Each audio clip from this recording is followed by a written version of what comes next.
Hmm. Uh, huh?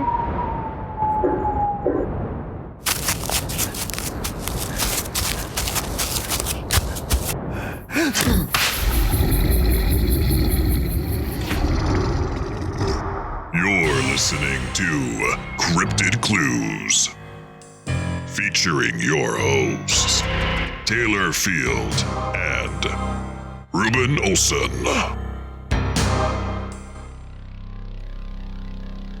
Ladies and gentlemen, thank you for tuning in to another episode of Cryptid Clues. I'm your host, Taylor Field.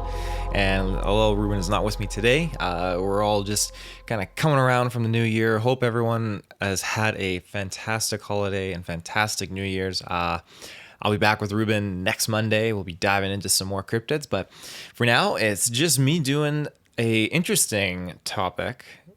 The Scarecrow of... Now, I hope I'm pronouncing this right. And you probably have a nickel for every time I say that. You'd probably be rich. The Scarecrow of Chiang Rai? Chiang Rai. If you know what this is called, let me know, because I hope I'm pronouncing it correctly. Before we get into this entity, a couple of plugs. You can find us at CryptidClues.ca. That's our home base. You can find our blogs, our website, everything there, and links. You can also find us on our social media channels, Cryptid Clues on Facebook and Twitter, and we're also on YouTube. One more thing, though. You can find us on Patreon. And if you find us on Patreon, you can get access to exclusive, ad-free episodes that are only available on the Patreon feed, but you also get the episodes early as well. We try to aim for about like a week, a little bit more so you can get some extra content, usually about 1 to 2, sometimes 3 episodes early in advance. So it's definitely a good time all around. So, without further ado, we're going to dive into this cryptid. Now, a little bit of its demographic, the landscape and the history of where this was sighted. Specifically, the ghost scarecrow of the Chiang Rai cryptid. Now, don't let this thing fool you, as it is not technically a ghost or a classic crop field kind of scarecrow-like thing. It's more so an alien. And that's something that I found fascinating because I was not expecting that. Scarecrow and ghostly just kind of make its own kind of thing. You assume it's something else. But all in all, the Chiang Rai is a city in northern Thailand. It's basically up in the mountains and has a population of roughly about 200,000 people. That's not an up-to-date number either. That's definitely, I think, probably like a 10-year-old count. I tried to find a more recent one, but it's a little tricky to find one specifically for this little province area. The city has a rich history to it, however. Having been founded in the 1262 by King Mang Rai, becoming the capital of the Mang Rai dynasty, it was also conquered by Burma and remained under Burmese rule for a few hundred years. Eventually, the Chiang Rai was proclaimed a province under Thailand in 1933. It was also where the Emerald Buddha was discovered. So as far as the climate goes, the Chiang Rai has a tropical wet and dry climate. Winters tend to be fairly dry and warm, while temperatures rise until April, which then it reaches an average daily temperature of around 35 degrees Celsius or 95 degrees Fahrenheit, give or take. Their monsoon season runs from late April all the way through October with heavy rain and temperatures cooling off during the day, while the nights stay fairly consistently warm. The Chiang Rai city is the capital of the Chiang Rai province. Now, for me personally, I always feel like it's worth diving into a little bit of the landscape, the demographic, the temperature, all that kind of stuff when we talk about cryptids. That's my own kind of personal take on it.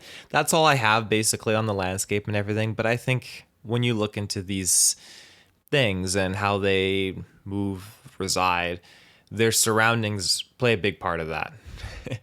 So, moving forward, our first sighting. Back in 2005, on August 31st, villagers living in one of the rural Thailand farming communities claimed to have had an encounter with a small-sized, red-eyed, yellow-skinned creature. It was described as sort of floating in the air above a rice field. In addition to its yellow skin, it was also described as being very short, armless, with pointed feet, hovering in position consistently. It was also attempting to communicate with some of the locals. Now, this is described as it being more like not vocally speaking, but nodding its head, very animated and not, I don't want to say robotic and inanimate, but much more fluid and seamless is the word. So, as it was attempting to communicate by nodding its head, now it also had red eyes that were very large, above a fairly tiny mouth, and very large ears with a noticeably large head. So, this sighting was experienced by over 10 residents. And again, this was a local community called, here we go, Huay Nam Rak. Specifically, the rice field this alien hovered over was owned by a 69-year-old man named T. Kitkang Bon. The first eyewitness, though, to come forward afterwards was a 51-year-old man named Saiwang Bonrachasak. So Saiwang, he claimed to have seen this entity while cycling past the field just before 8:30 a.m. of that morning. He was extremely adamant that he was sober. He was not drinking at all when he spotted this thing. He did speculate that it was simply a scarecrow. That's what he thought it was at first, just kind of moving in the wind, in the air, floating around. But when he kind of got a little bit closer, approached it, that's when it clicked, okay, this is a living thing. He noted as well that the moment it got extremely frightening for him was when this hovering entity kind of stopped and stared at him and started to make these head gestures and movements and nods at him. The stare is what really kind of threw him off, because these red eyes were kind of like looking into him, you could say almost. But he described its kind of gestures as being like it was asking for help, in a sense. Now, again, this wasn't speaking vocally, at least from any of the research I could find. There was no representation or acknowledgement of this thing having any kind of vocal, auditory connection or dialogue towards any of these farmers, but it was more so the movements that he detected it as being like, hey, I need help. So he immediately started racing back to the village, at which point later on he was able to return with several other villagers to see the entity again and show them, which we'll get into afterwards. Later on, it's revealed, however, that another villager named Buapan Lawikai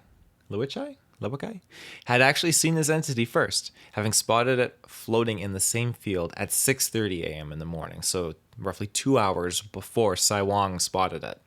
Saiwang claimed to have watched this being with the other villagers for nearly an hour as it basically meandered along, in which they actually said it was unconcerned that it was being watched by all these humans. It didn't care at this point. So that could be, say hypothetically, it tried to reach out for one person to get help. Didn't work out. So it just doesn't care. It probably realized, okay, these people can't help me. It's just going to keep on doing its thing. For whatever reason, it's staying in this small area, which that's something I don't have an explanation for. That's something I was trying to figure out and just ponder the thought, like, why would it kind of loiter in this spot? Is there some specific reason? Maybe it put out a message. Who knows? Endless possibility of questions. But I do find that very curious why it was so honed into this one spot. Before we continue on and get into some plausible, possible explanations, we're just going to jump to a quick ad break. So we'll be right back. And we're back. So, as far as explanations go, there's an investigator by the name of Kitikasem Ratanaka Kosa. So this person began extensive searches. He was looking into the field, the rocks, the soil in the area, and he found no evidence of damage. So in this case, you look for maybe like burn or slight bits of radiation, or just kind of things that are out of place. It could be even chemicals or certain type of, not necessarily material, but type of element that is out of place in this general area. So he also interviewed all of the eyewitnesses as well. He claimed additionally that many people that were describing this floating piece of fire, essentially, that had fallen from the sky the night before. It had dropped towards the rice field and the villagers spotted this yellow entity. Now, it's worth noting again, no debris or crash was ever discovered. So, again, as I mentioned before, the area was explored and kind of scavenged over. There was nothing different with the rocks, no damage to the field or to the soil, and no evidence to support the fact that there was a ship that would have crashed. So at this point, we only can go forward with the eyewitnesses that said, okay, we saw something floating. It wasn't attached to anything else. That's where I kind of think, okay, it kind of can fall more into that ghostly sense. I see what they kind of mean by calling it that. But people kind of stick to the fact, okay, this is an alien. It's an extraterrestrial. So now we can get into... I don't like to necessarily use the word hoax, but it very well could be a hoax. And a possible solution to this whole experience comes from a man named Tongmuan Pochalawet. Tongmuan Pochalawet. We'll go with that. He was a nearby resident in the village of Doi Kam, which is roughly 6 miles from Huai Nam Rak. Now, if you remember, Huai Nam Rak is basically where this whole experience unfolded with the villagers. So he had found a discarded helium-filled rubber doll trapped in the branches of a tree in August of 2005. Pochalawet tethered the, note this, greenish-orange doll outside of his home, thinking it would make for a good scarecrow for his garden. So the doll was roughly 3 feet tall and did not have ears on it of any kind. So we're going to jump ahead now to August 29th. A storm came through and removed the scarecrow doll from the property, which then leads into the sightings happening 2 days later. An interview took place on September 11th that exposed this now. The farmer essentially didn't want to come forward right away. He suspected that his scarecrow was the cause for these alien sightings, but he didn't want to come forward because he was afraid the villagers would accuse him of lying and just kind of making the whole thing up and all that stuff. So, bearing in mind that, sure, we can dismiss this case entirely as being a hoax because we have two very plausible kind of paths here, and the timeline is fairly consistent for this. You have something that, green and orange together, it's make kind of a yellowish kind of color, I guess, of a certain glance, but you have this man who finds a 3-foot tall doll. It's floating with helium. He gets it blown away in a storm. And then days later, you have something that is roughly 30 inches, about the same size, spotted floating around. It all just makes perfect sense. It's such a perfect, collaborated story that just kind of all comes together with one little bow. It's okay, case closed, done. I suspect otherwise. Now, the reason I suspect otherwise is because when you look at the kind of evidence that certain things that I've outlined, and if you look online, you can definitely find, again, more additional evidence to kind of support the differences here. So, while the entity itself was roughly, as I said, 30 inches tall, very animated, large ears, no arms, a tiny mouth, red eyes, and yellow skin, these things don't exactly match the specifics reported by the one farmer of the Scarecrow doll. The floating doll was reported, again, to be inanimate, earless. It had arms, a large mouth, non-red eyes, and again, its skin color was more greenish-orange. Again, I'm going to reiterate. Now, the entity, roughly again, okay, same size, I'll give it that. Very animated, large ears, no arms, tiny mouth, red eyes with yellow skin. Now, is that being said, people show up and start panicking and making things up in their mind? Absolutely. I'm not going to dismiss that. People could all think they're seeing their own interpretation of this. If I go out into the woods and, oh my God, this is Bigfoot, and I'm with Reuben. Reuben might see something very different from what I see. Most of the time, though, you can I would say take confidence in the fact that you're seeing the same thing, and if you talk about it afterwards, it helps reconfirm, like, hey, okay, this thing was, a yellow, red-eyed, 3 foot tall entity that was floating. And that's again where I think there's credibility, because we had about 10 villagers that all saw this at the same time. And everyone was able to kind of back up each other with what the basic description was. And again, the fact that it was sort of acknowledging a few of these people with its motions and its movements and its head nods, I think that's where at least a lot of these people really felt sold on this thing. The manner in which it was floating, that intelligence to the way it moves, as if, we're walking around the street. I'm going to make the intelligent decision to go right, stop, wait for the crosswalk light to go, and then start walking. There's an intelligence, there's a consistency, there's flow behind it. That's what they felt like with this, unlike a random balloon just kind of moving around in the wind. So bear that in mind. One final piece to all this, however, I want to note, comes from a reporter that arrived on site and actually photographed the doll that belonged to Pokaluet. I tried my darndest to find this photograph, and I'm going to keep trying to find it because I'm going to show this all to Reuben, and I'm very excited to get his thoughts on what this is. The reporter took this photo to the witnesses of the Huaynamrak village community, to which they all agreed its description did not match the extraterrestrial they saw. Again, I find that just kind of a little bit of goosebumps and bone chilling. Looking into this entity, I found that there were several other alien-like extraterrestrials that have been reported, not bearing the same description, but they're similar in the sense, okay, they're floating around. It's kind of like a one and done sort of scenario, and it seems to be very common in these provinces. So I hope to get more so into these different encounters, with Reuben down the line, because the list goes on. It's quite fascinating. This specific encounter, it was again a tourist attraction. I'm not saying that like that was the end result of this, but it pulled in the tourists. Yeah, like so many other cryptids, like me and Ruben have discussed on other episodes, people just get hooked on these things and they want to go to the site for a chance that, hey, I can see this hopefully. And it doesn't work that way. Maybe is good for the local economy a little bit, but for the most part, people can get kind of disrespectful and treading on people's property and just kind of get a little bit wacky.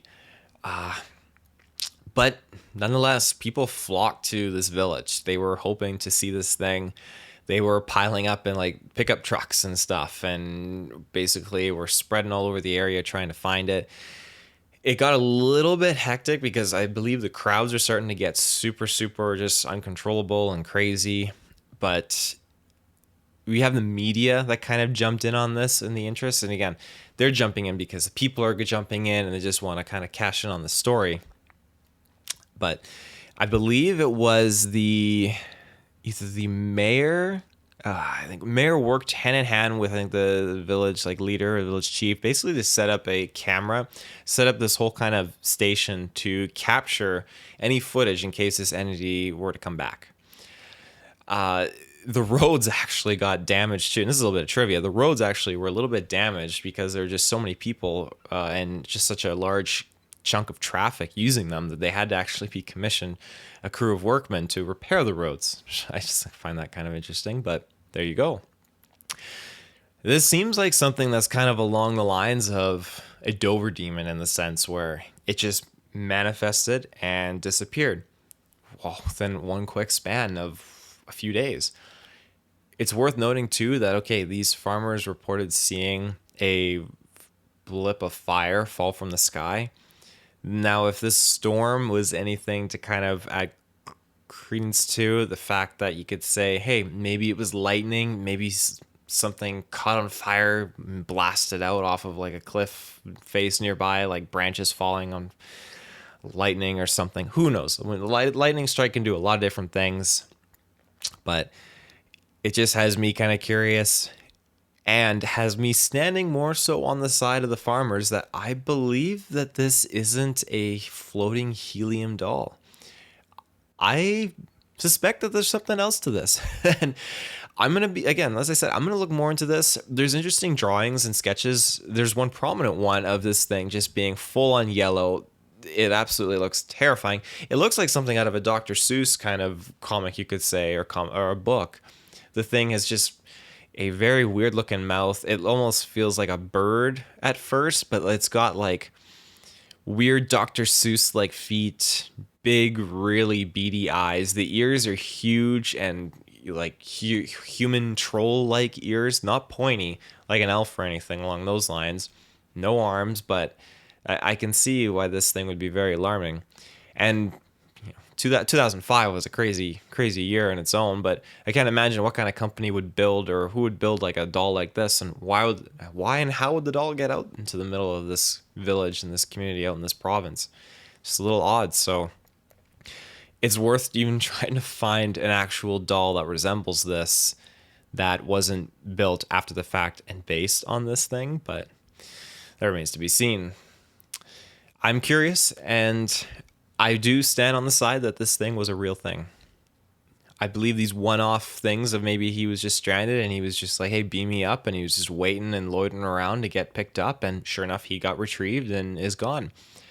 So that's kind of where my mind stands to, and I'm curious and want to know what you guys think of this. I hope I provided enough information that you can kind of form an interesting kind of hypothesis or perspective on this entity, and whether or not you think, hey, is it an alien? Is it cryptid? Is it just this plain old hoax? I'd be curious. So send in an email. Let us know. CryptidClues@gmail.com. That's all I got, though, for today. So again, our plugs, you can find us at CryptidClues.ca and social media, Facebook and Twitter and YouTube, Patreon. And until next time, I am Taylor. I hope you enjoyed the show, and we'll be back with many more cryptids to dive into this 2022 year. Have a good one, everybody.